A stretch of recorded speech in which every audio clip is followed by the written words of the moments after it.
Ganga express way पर सफर शुरू होने से पहले ही टोल का टेंशन शुरू हो गया है। 3 दिन 3 बार और हर बार बदली टोल की दरें।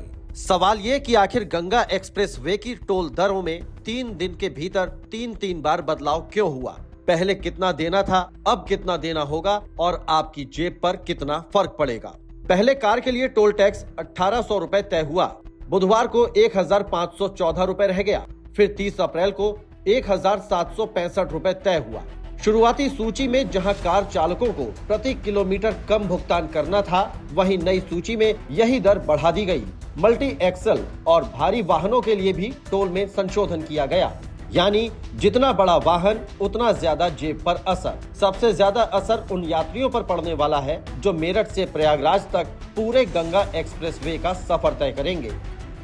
पहले अनुमानित टोल कम था, फिर संशोधन के बाद रकम बढ़ी और अब नई दरों के बाद जेब पर पड़ने वाला बोझ पहले से ज्यादा साफ दिखाई दे रहा है। यानी गंगा एक्सप्रेस वे पर सफर तेज जरूर होगा। टोल दरों में 3 दिन के अंदर 3 बार बदलाव ने कई सवाल खड़े कर दिए हैं। क्या गणना में चूक हुई थी या जनता की प्रतिक्रिया के बाद बदलाव किया गया? सबसे बड़ा सवाल यही है कि जब एक्सप्रेसवे जैसे बड़े प्रोजेक्ट की टोल दरें तय होती हैं, तो क्या उनका गणित पहले से साफ नहीं होना चाहिए?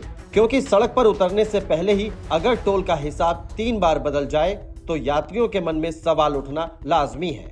अब टोल की बात हो रही है तो ये भी जान लीजिए कि गंगा एक्सप्रेसवे पर सफर करने वालों को कहां-कहां टोल देना पड़ेगा।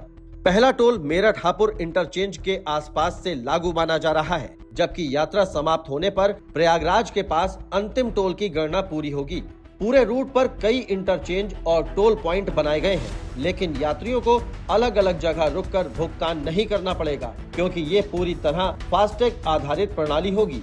गंगा एक्सप्रेस वे पर कुल 14 टोल प्लाजा हैं। मुख्य टोल प्लाजा मेरठ और प्रयागराज में होंगे और 12 रैंप प्लाजा या एंट्री एग्जिट पॉइंट पर होंगे।